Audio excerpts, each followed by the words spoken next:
Good morning to you. You. Good good morning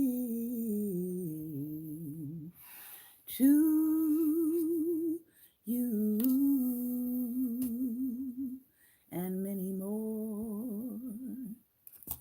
Good morning, and welcome to Daring Dialogues. I'm your host today, Shantae Charles, and it is also Monday Motivation. You know what the motivation for me is right now? The motivation for me is right now, living here in the United States of America, is that we are tasked with being the lead of our own life. We are tasked with being president over our own affairs. Many people right now are just starting to realize, but we've been sort of saying this and calling this what it is for the last 2 weeks. We are in the middle of a coup happening from inside of our government. And a lot of our news stations are not calling it that. They're calling it constitutional crisis.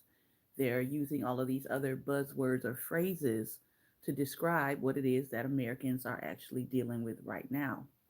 But we have no problem with calling it what it is, and that is a coup. So, what do you do when a coup is happening in your country? This is a first time experience for those of us who are living in these times. What do you do when a coup is happening in your country and your government has yet to acknowledge it? Well, you keep on keeping on. You do the things that you've always done until you cannot do them anymore. And so, one of the things that we have always done and are going to continue to do is this show. And we're also going to continue to operate our business. Um, we're going to continue to support other Black businesses, which is one of the things that I am doing doing today. This shirt says "Thank Black Women." Guess where I got this shirt from? I got this shirt from Target.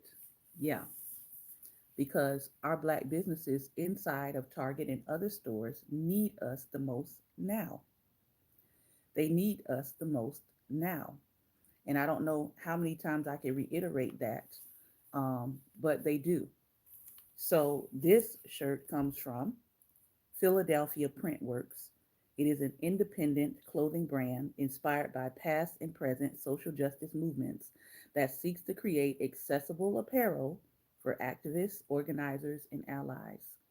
So if you fit that, then this shirt should be something that you're supporting.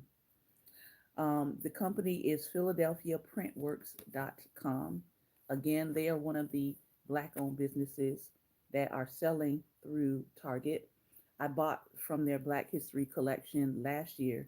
They had a sweatshirt that I wear often that has Tubman University on it. It's red and black. Great company. Support them. PhiladelphiaPrintworks.com. All right, let's get into today's readings. I'm going to give two of them. This one comes from Sunday. It says, Don't Just Stand There, which is appropriate for these times. Oprah Winfrey talk show host said this: I act as if everything depends upon me and pray as if everything depends upon God. Don't just stand there, do something. To this often heard exclamation, the logical response is, What should I do? Unfortunately, nobody can tell you what you should do. Only you know what your goals truly are. Many people are frustrated because they want to be successful teachers or doctors or lawyers or students, but they don't know how to move their greatest obstacle, themselves. They are motivated but not mobilized. To mobilize, according to Webster's dictionary, means to put into action or motion. The word, adapted from military terminology, once carried the idea of marshaling troops for a specific battle. You too can marshal your own troops for a particular battle if you remember a very important principle that can change your outlook on life. What you do is often more important than how much you do. Mobilizing yourself involves three key steps. First, decide what you want to achieve most. Second, determine and plan your first step toward getting what you want. And third, do the first thing that will move you toward what you want. A thoroughbred horse never looks at other race horses. It just concentrates on running the fastest race it can. On our track to success, we have to fight the tendency to look at others and see how far they've come. The only thing that counts is how we use the potential we possess and that we run our race to the best of our abilities. So, today you're being encouraged to place your personal power in gear and steer it towards a goal. Now, let's get to today's motivation for Monday, February 17th. Now, I find this statement to be interesting because the reality is people in the United States are now starving. The title is Clean Your Plate, People in China Are Starving. Lorraine has Haynes, excuse me, Lorraine Hansberry, playwright and activist, said this: positive anything is better than negative nothing. Positive anything is better than negative nothing. I remember as a child being reminded that I should be grateful for all the good things I had in my life. My mother told me to say grace, say my prayers, and to be thankful for plenty of food, a warm bed, and all the other things that I took for granted. I even recall the times I was told to write a list composed of items that I was grateful for. Years later, I was able to place the attitude of gratitude into a whole different perspective. As I discovered more of how our minds work and began to see that we have in our lives what we think about, I registered that in order to continue to enjoy good fortune, I needed to feel fortunate. It is imperative that we be thankful for what we have in every area of our lives. All great achievers are united by this single principle: counting your blessings and being thankful. Look around and see the goodness that your Creator has offered. I once read a legend of a man who found the barn where Satan kept his seeds ready to be sown in the human heart. And on finding the seeds of discouragement more numerous than others, he learned that those seeds could be made to grow almost anywhere. When he was questioned, he reluctantly admitted that there is one place in which he could never get these seeds to thrive. And where is that? Asked the man. He replied, in the heart of a grateful man. Be grateful for what you have, not regretful for what you have not. Thankfulness leaves no room for discouragement. I will begin to give thanks for the blessings that I already possess. And that's very interesting because um, I was actually thinking about that over the weekend.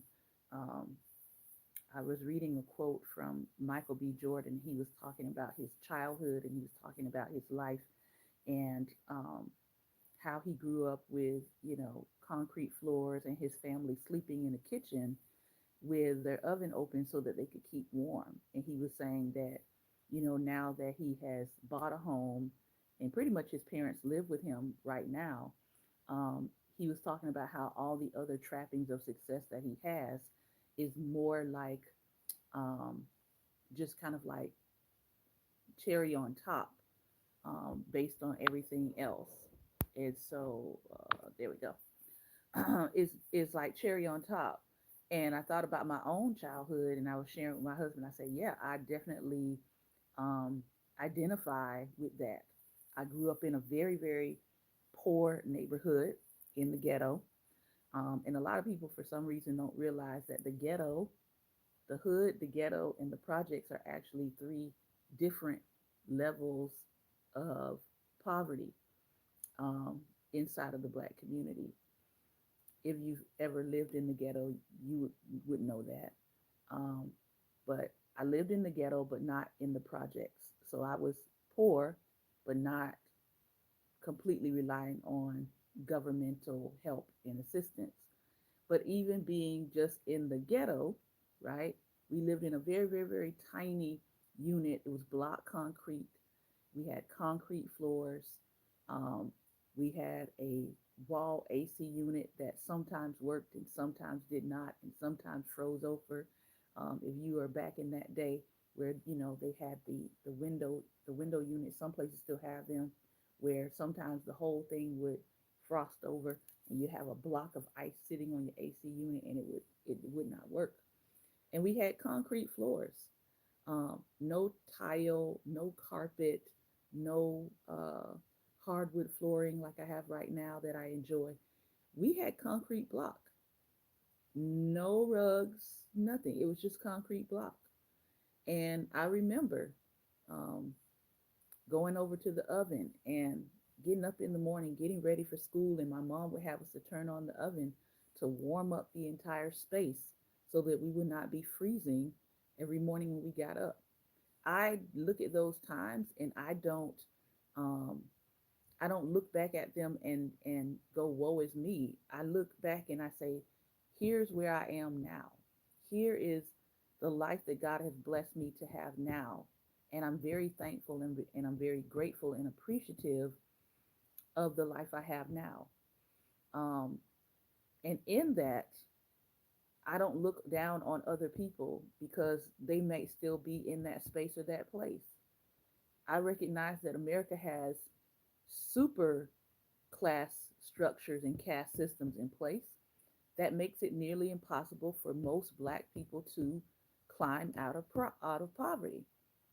And so I don't look down on somebody that's still there and say, well, you must have done something wrong. No, I understand that there are systems in place that are put there to keep the majority of us at a certain scale and at a certain level.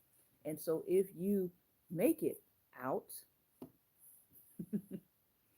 it's really not your place to talk down about the place where you made it out of. That's just that's my um, ethos about it. It really is part of your responsibility is to help other people, educate, and give where you can give. Because the reality is, America is doubling down on its caste system right now. And so there's going to be some people that wind up back where they started from. If you've been paying attention to anything that's been happening with our government and the number of layoffs that are happening, some of them the courts are trying to stop. The Congress is trying to, some of our Congress, I'll say that, is trying to stop what is happening. They're trying to get Doge undeclared as any type of official agency because the reality is it is not an official agency. And to be an agency, they would have had to actually go through a congressional process. They would have had to have their positions confirmed and voted upon. And none of that happened.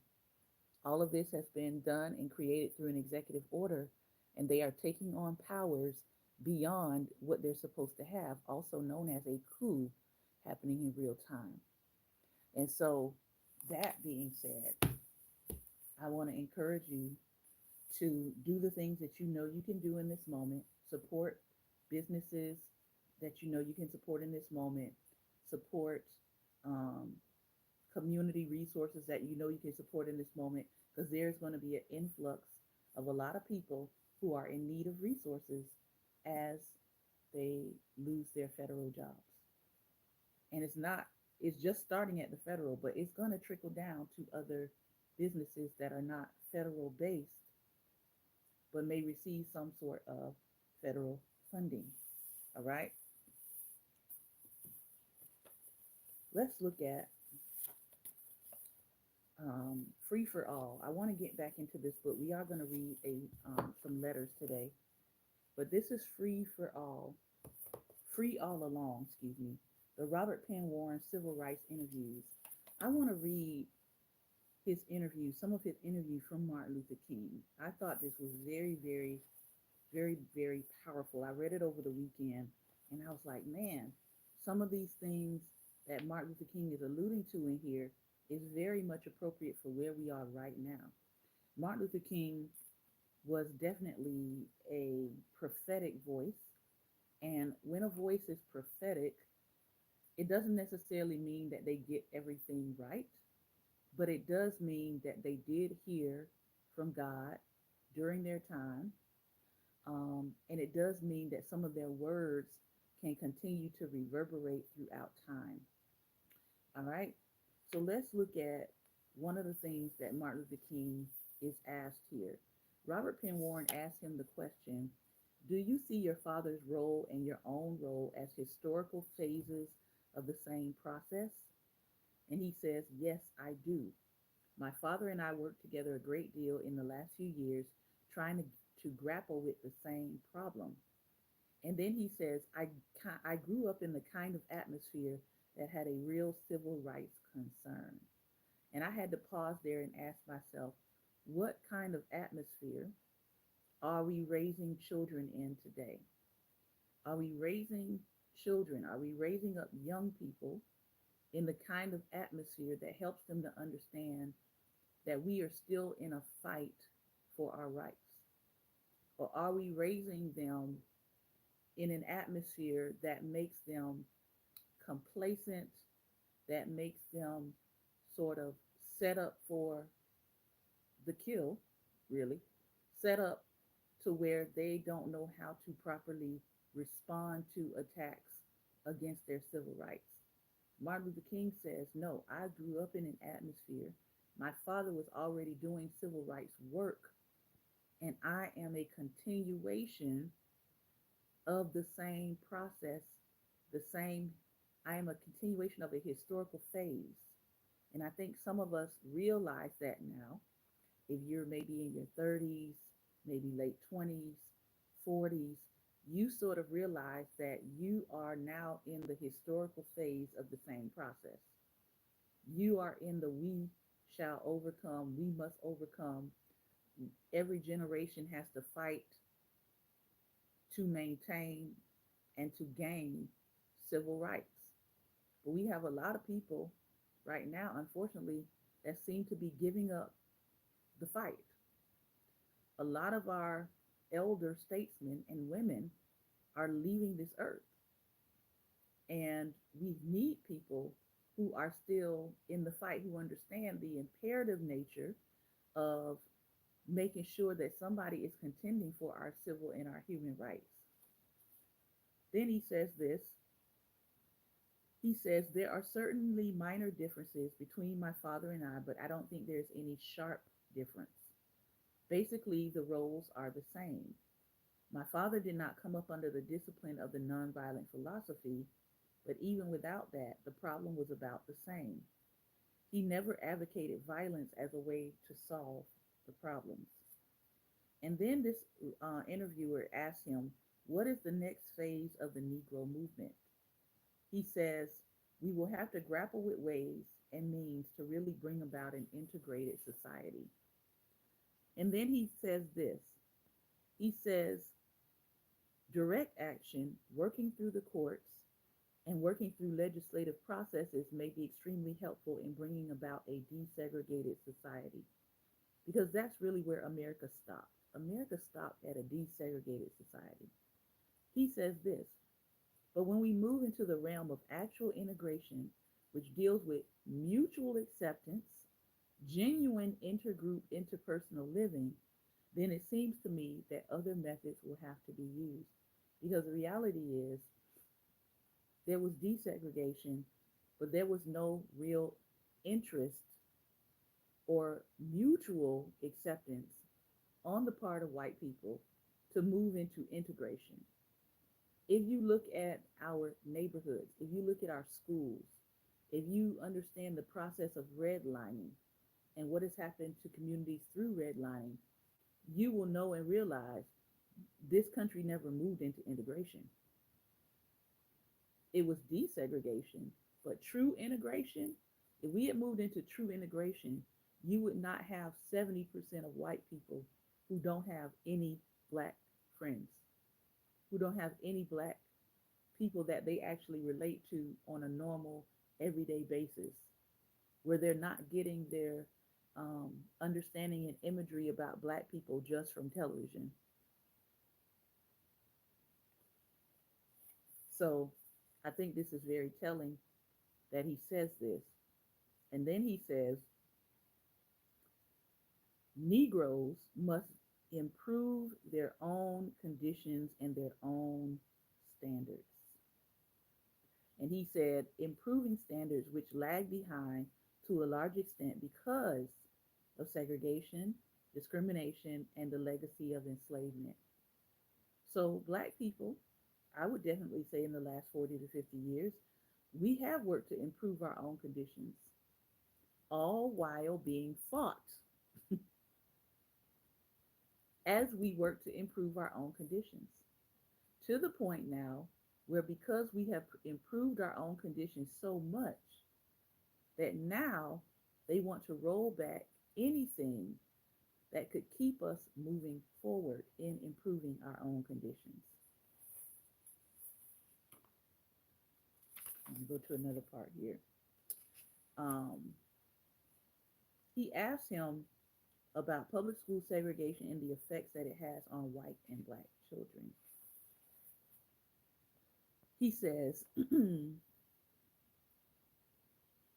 well, I'll start here. He says, when a white child goes to school only with white children, unconsciously that child grows up devoid of a world perspective. When you grow up devoid of a world perspective, guess what? You begin to sink into nativism. You begin to despise globalism. You don't see the world becoming diverse and cultures beginning to share culture together. You don't see that as a good thing. You grow up devoid of a world perspective. We have a lot of people right now who have taken over our government who have grown up devoid of a world perspective. And they want everything to be an isolationist sort of mindset. They want to draw back from world unity. They want to draw back from world humanitarianism. They want to draw back from helping other people around the world. As a matter of fact, the vice president was rebuked by the Pope. He recently converted to Catholicism and he tried to use one of the Catholic um, ideologies or Catholic doctrines to support not helping people around the world. And the Pope had to come out and interpret what he was saying and rebuke him for trying to use a Catholic doctrine to support his isolationist view. That's how bad it is. When the not the priest, but the Pope had to come out and rebuke him. That's pretty deep. He asked another question here to Martin. He says, let me ask a question. I think, at least for some people, W.E.B. Du Bois many years ago wrote about the possible split in the Negro psyche. The Negro is pulled on one hand toward an almost mystique of African heritage, or at least the special Negro cultural heritage here, to the mystique of blackness. On the other hand, the pull toward Western European Judeo-Christian American cultural heritage, which is a mouthful, with the price of being absorbed away from the other cultural heritage and even having blood integrity lost entirely, possibly in the end. Does this present itself to you as a real problem, as a real issue, or not? Now listen to what MLK has to say about the middle class Negro. I think this is important. He says, it is a real issue and it has made for a good deal of frustration in the Negro community. One thing that people have tried to do is reject psychologically anything that reminds you of your heritage. We still have black people doing that today. This is particularly true of the Negro middle class. The desire to reject anything that reminds you of Africa, anything that reminds you of the masses of Negroes, and then trying to identify with the white majority, the white middle class. And so often what happens is this individual finds himself caught out in the middle with no cultural roots because he's rejected by so many of the white middle class, and he ends up, as E. Franklin Frazier says in his book, Black Bourgeoisie, unconsciously hating himself when he tries to compensate for this through conspicuous consumption or buying, material, material, material, rather than dealing with the fact that they are unhinged from cultural roots. So there's no doubt about the fact that this has been a problem, but I don't think it has to be. As he says, the average Negro today knows nothing about Africa. Well, the average Negro today knows a little bit about Africa. So I think that's an improvement. One becomes adjusted to this. I think he's got to face the fact that he is an American, and one becomes adjusted to this when he realizes what he is. He's got to know what he is because our destiny, whether we like it or not, is tied up with the destiny of America.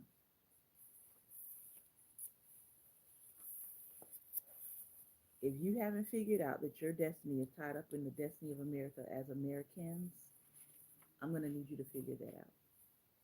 Which means, as much as we want to go around and say, I told you so, to the 77 million people who voted for a coup, the reality is, if you're not planning to leave this country, which they're about to make nearly impossible, they're already doing it.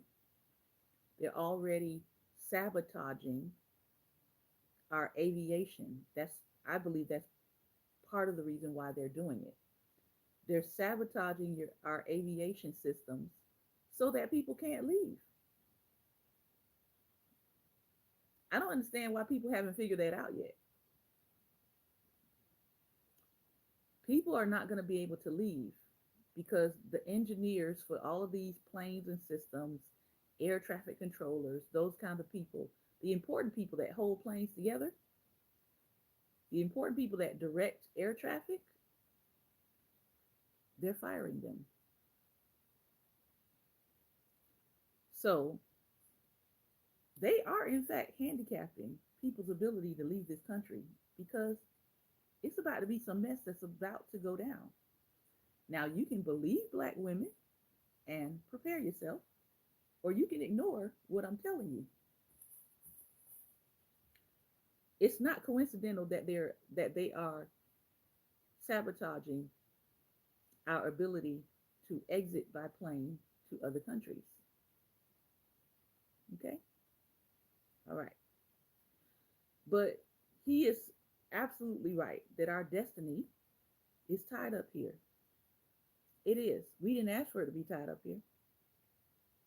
If you're a descendant of the formerly enslaved, you didn't ask for your destiny to be tied up in with America, but it is. He says this: there is a new revolution happening. And the interviewer says there's a special thing about this revolution that makes it unlike, as far as I can tell, any other. All previous revolutions have been aimed at the liquidation of a class or a regime. We see that happening right now. This one does not aim at liquidation of a class or regime. It's aimed at something else. MLK says, yes, it is. I would say this is a revolution to get in. Now, this interview does come before MLK realizes that he is getting in, or he is integrating his people into a burning house, because I think he realizes that these people are not going to change. And we might be integrated in partly to society, but in essence, he recognized that this was a burning house, that eventually the house was going to burn down, or they're going to burn it down because they don't want to integrate. And that's what we see happening right now. He says, I think you're quite right that most revolutions, almost all revolutions, have been centered on destroying something. In this revolution, the whole quest is for the Negro to get into the mainstream of American life. It is a revolution calling upon the nation to live up to what is already there in an idealistic sense, in all of its creeds and all of its basic affirmations, but it's never lived up to it. This is King talking. He says America has never lived up to their ideations, to their idealisms. So this is the difference. It is a revolution of rising expectations. It is a revolution not to liquidate the structure of America, but a revolution to get into the mainstream of American life. And as Black people have gotten into the mainstream of American life, You have a crowd that is excited about that, namely black people, and then you have the other side of that that absolutely hates that black people are a part of mainstream life. And we saw that with the very polar response happening with the Super Bowl. If if Martin was here today, he would have looked at the Super Bowl and he would have said, "My dream has come alive. Black people in the main stage, on the most main stage of American life, being broadcast to the nation, sharing their culture as American culture, with some people getting it and some people not. That is American." But so many people saw that performance and began to despise it. They began to talk about it. They began to say, this isn't America, but it is. It's a part of America. And so now we have people that are rebelling against this revolution. And the interviewer here says the problem may be to define this revolution in new terms, to contain the element of hate and exploit the element of hope. They understood that in this revolution there were going to be people that absolutely hated it, and then there were going to be people that absolutely hoped for it. Martin says, well, the interviewer says this: hate is a dynamic in a revolution that is human. The hate element is there, but it's a question of containing that or converting it to something else. And then he says, this is a part of the job of the leadership in this revolution, to keep that hope alive, to keep the kind of righteous indignation alive, or the kind of healthy discontent alive that will keep the revolution moving on. MLK embeds in here 3 ways to keep a revolution going. He says you need hope to keep it alive. You need a healthy discontent for the way things are that need to change. So you need a healthy discontent that things are not equal, that things are not equitable, and to work to change it. And you need a righteous indignation that because of the way things are, it's not righteous, it's not just. So he tells us these are how you keep a revolution going. You don't keep a revolution going by arguing with other marginalized people, which is what I see happening online quite a bit. No, you keep a revolution going by hope, by healthy discontent with the way things are, and by righteous indignation. I just wanted to share those things with you. He also talks about this is something I did not know until I read this interview. I knew about sort of people's not so favorable response to him in Chicago. He said Chicago was one of the hardest places that he had to um, live at for a time to try to bring his message there. But I did not know that King was um, he was dealt with in Harlem. Harlem did not really receive King when he came there. So let's look at what he says. The interview is asking him about the incident where he was attacked by black people in Harlem. Now, this is not just the mentally disturbed woman that stabbed him in the chest when he was signing books in the bookstore, but in 1963, King's car was pelted with eggs when he was on a visit to the area. Now, I want to find an elder that was in Harlem during that time that maybe remembers this incident with King. Maybe somebody in Harlem will hear this message or share this message if you know someone that lives in Harlem, and ask them if they remember this time when Martin Luther King came to Harlem and the black people came out and pelted his car with eggs when he came to Harlem. This is what he had to say about it.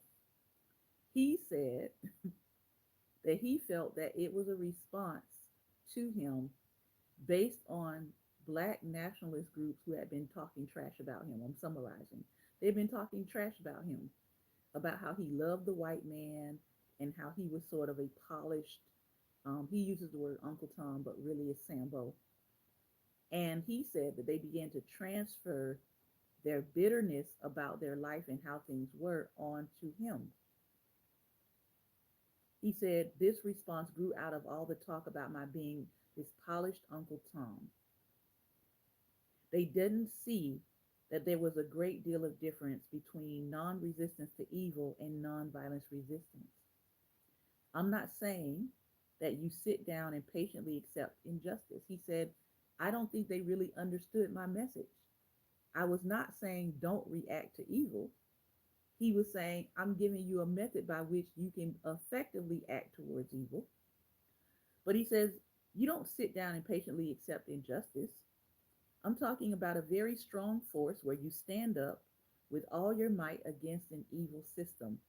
You are not a coward, you are resisting. You come to see that it is better to be nonviolent. Even if you didn't want to deal with the moral question, listen to what he says because I think this is very pertinent to where we are right now. It would just be impractical for the Negro to talk about making his struggle a violent one. Martin Luther King understood that black people in America were outnumbered. He did not want an annihilation of a people. He did not want a bloodbath. In today's terminology, he didn't want drone strikes on black neighborhoods. Because the reality is, if we're talking about actual firepower or military force, we are in fact outnumbered. And it would be unrealistic to think that we are not. And he said something that I told my husband the other day. I said, the issue right now we have with all of these urbanized centers of black people that are sort of concentrated in these large cities, I said, because you're so concentrated in large cities, oftentimes you can't really see the danger that you're in because everything around you is black. You think that the nation is having the same experience about you that you're having about yourself because you are surrounded by blackness. You're surrounded by people who love blackness. You're surrounded by people who appreciate our culture and our heritage. You're surrounded by black businesses, right? But he says that because these people never left out of Harlem, because they are so concentrated, he said they think we're the majority because of how they are situated. Harlem was like a cultural mecca for us, right? He said they think we're the majority and that is dangerous. He said many people in Harlem never go out of Harlem. They have never been downtown. Here you see people crowded, hovered up in ghettos and slums. They don't really see a way out. But if they could look down a long corridor and see an exit sign, they would feel a little better. Right now, they see no sense of hope. And so it's very easy for one to talk about violence and hatred for the white man to appeal to them because outside of this center or this mecca, they don't realize the danger that we are in as black people, that we are outnumbered. That's what he's telling them. He says if you talk to them about nonviolence from a tactical point of view, they cannot see it because they don't even know they're outnumbered. And that's what I see a lot. I see people not understanding that overall, we don't represent enough of the population to not need help, which is why Martin Luther King reached out across the aisle to other people to ask for help. And it's the same reality that people need to come to here in the United States. It is why we couldn't.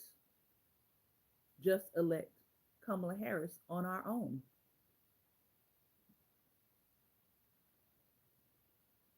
No matter how much people want to disagree with that, right?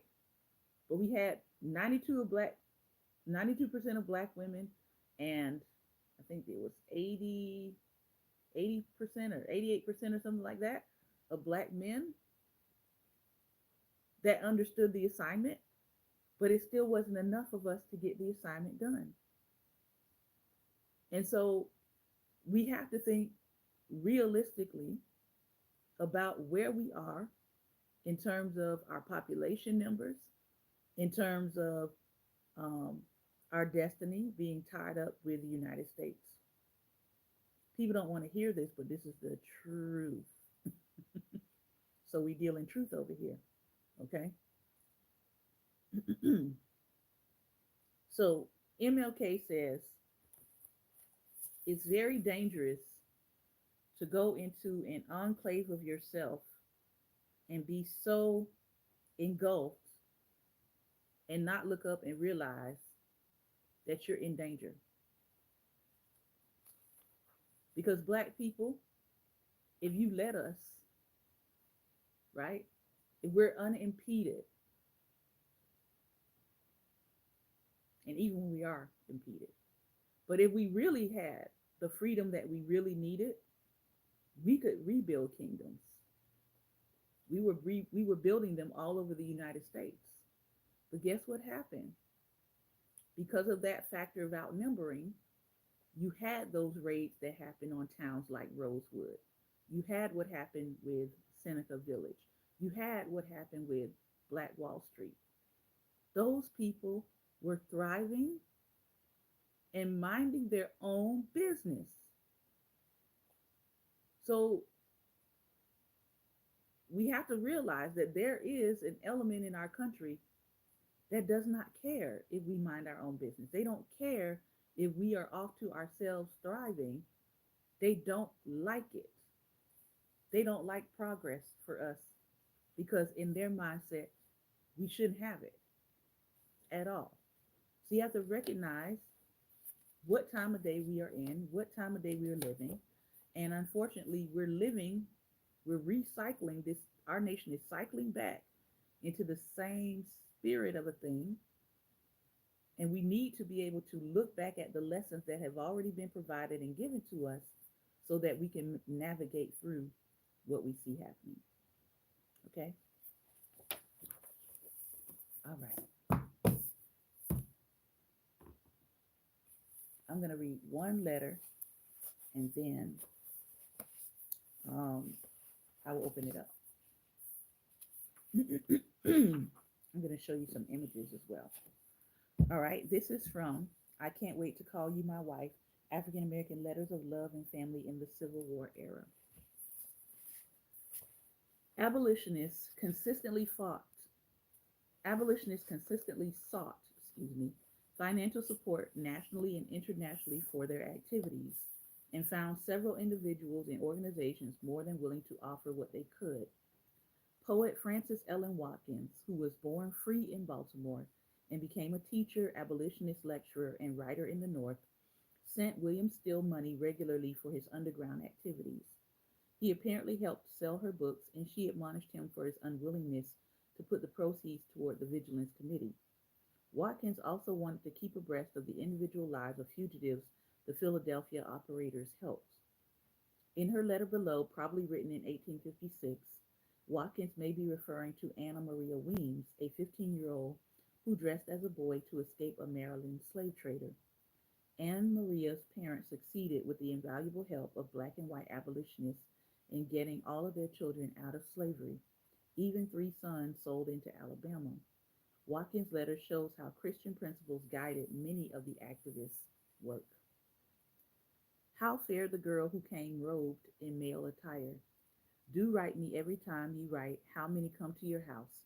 And my dear friend, if you have that much in hand from my books, will you please pay the Vigilance Committee $2 or $3 to help carry on the glorious enterprise? Now, please do not write back that you are not going to do any such thing. Let me explain a few matters to you. In the first place, I am able to give something, In the second place, I am willing to do so. Oh, life is fading away, and we have but an hour of time. Should we not therefore endeavor to let its history gladden the earth?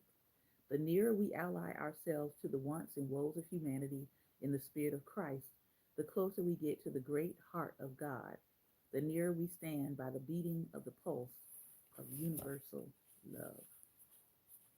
Now that's some powerful words. The more we ally ourselves to the wants and woes of humanity in the spirit of Christ, the closer we get to the great heart of God, the nearer we stand by the beating of the pulse of universal love. I might have to quote her today. All right, these images are just some historical images here.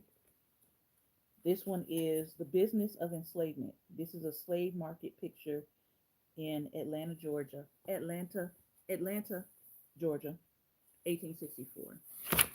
I'll bring it up close so you can see it. If you want a screenshot, feel free. Atlanta, 1864. All right. It was as common as your grocery store, people. Slave markets. On the other page is an old slave block in the St. Louis Hotel in New Orleans, Louisiana, circa 1900 1910. On the bottom is Green Hill Slave Auction Block in Campbell County, Virginia, 1933, and an unlimited credit sale of a valuable gang of Georgia and South Carolina field hands, and a washer and ironer and dining room servant. So remember, they've been talking about those black jobs. That's what they want. That's what they want to take us back to as far as black jobs. Yeah. Mhm. Yeah. Field hands, washing and ironing clothes and serving in someone's dining room.